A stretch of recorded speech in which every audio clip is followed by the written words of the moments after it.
BROLY is making his long-awaited return in the Granola arc. Welcome to the third in a trilogy of videos here on the Geekdom 101 channel discussing the story of Granola in Chapter 72 and beyond in Dragon Ball Super. And yes, this is very, very, very possible, if not even likely to happen. And I'll tell y'all why, because if you watch the last two videos, we talked about this.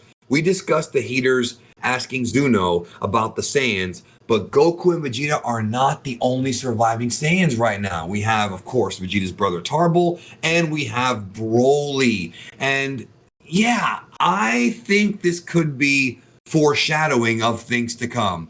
So, let me welcome back Mr. Senpai. Yo. Oh, that's probably the worst voice impression of BROLY. But the worst ever. And that's not even this, bro. That's the old BROLY. That's the Z bro. Hispanic BROLY. But all right, let's get it going. Right. That was cringe, bro. People are gonna. If you better not ruin my retention there. No, but all right. So people keep asking me. I look at the comments and I keep seeing people say, "Is BROLY coming back?" And I'm like, bro. Like, there's people who actually think he's not gonna come back, and I'm like, dude, he didn't die in the BROLY movie. He was kept alive there on planet Vampa with his girlfriend and her friend. And dude, do you realize how much money BROLY made? Like, do you realize, like, for Toei Animation, who I have questioned their marketing quite a bit in the past few years. I question them all the time. But for them not to use BROLY again would be one of the most foolish things. And not just Toei, Shueisha, Toriyama. BROLY is so popular. So yes, he might come back. But again, the Heaters now have knowledge of the Saiyans. We know about Goku and Vegeta, but what about BROLY? So this could end up leading to a situation where Alec could go manipulate BROLY to do his bidding, and then we have another problem, because if BROLY's working for him or manipulated by him, who knows where it could go. What do you think about BROLY coming back? Not just because of Alec. I mean, this is a very strong argument in terms of Alec manipulating them, thanks to Zuno revealing the truth to him.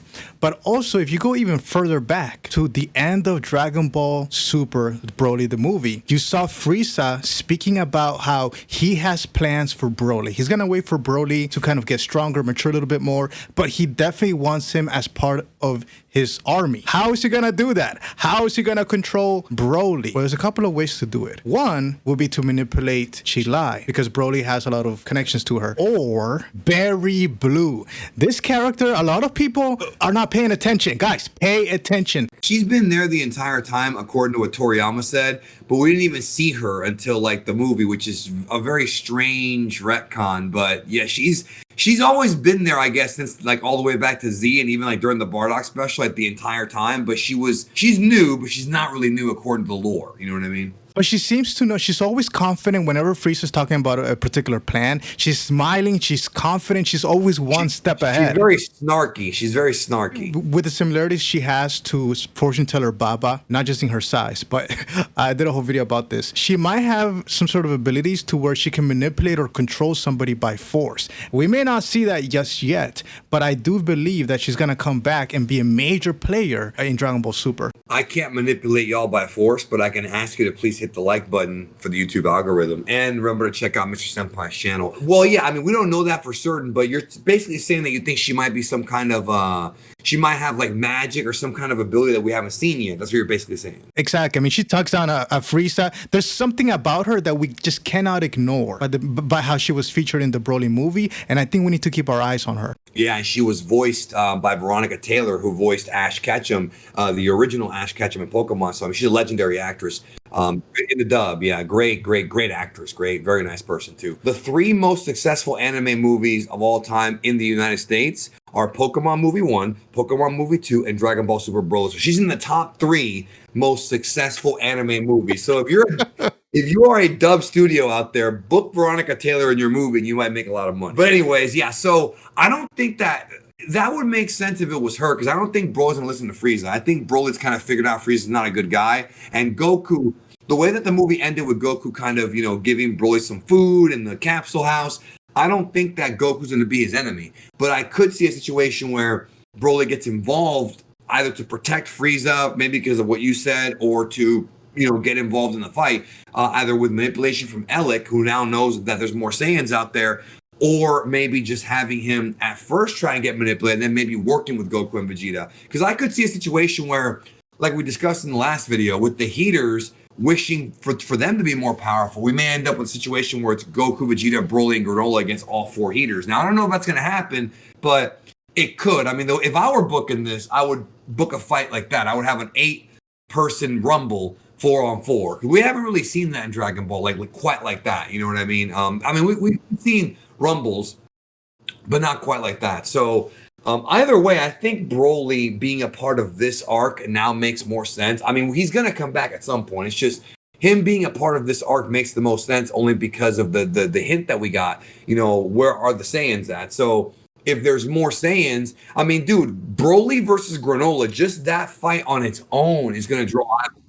Just if they were to tease Broly versus Granola, like if Shueisha were to put out a trailer or like a Toro put out a tweet or something, teasing that fight, just Broly versus Granola alone. Now, let me ask you a question about that. If Granola's fighting Broly, and he's the strongest in the universe right now, we saw Broly in the movie go from sparring with base Vegeta to surpassing 2 Super Saiyan Blues in the span of minutes. He's the fastest growing character in the history of Dragon Ball.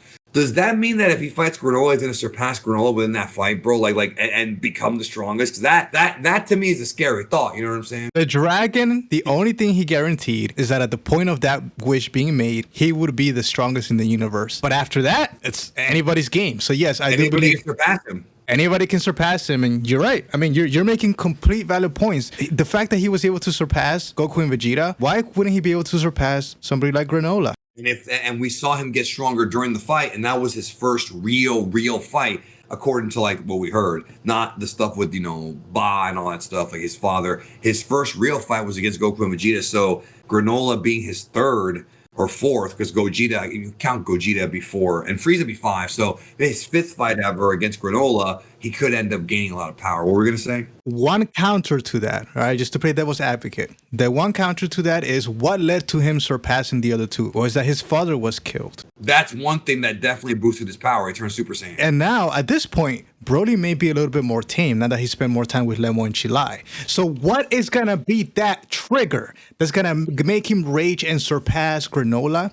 Well, you mentioned Chilai, and I was just going to say that like Rocky 2 taught us, women weaken knees. So hopefully we saw what Videl did to Gohan, all right? We saw what... So Chilai may have, let's just say that Chilai's juices may have calmed Broly down quite a bit, because that's his first piece of ass in his whole life. So I can't even imagine what he's feeling right now. But that's probably why we haven't seen him. People keep, where's Broly at? Where do you think Broly's at, bro? If you're in your 40s and you've never been laid, and you got this hot green alien living with you, bro, he doesn't care about fighting anymore. So you think there's a chance that she might get killed to trigger him surpassing Granola? Oh, man. Be still my heart if that happens. Dun-dun, dun-dun. Dude, if that happens, I'm going to pray that the anime comes back faster, because that scene, if done right in the anime with the music from the movie, could be phenomenal if they do it right. Get the good animators on that one, bro. And then he somehow taps in the Super Saiyan Blue just because. There's no reason. Just because he's Broly, he can do anything. Yeah, he's coming back. Let us know in the comments if you agree, and we'll see you next time.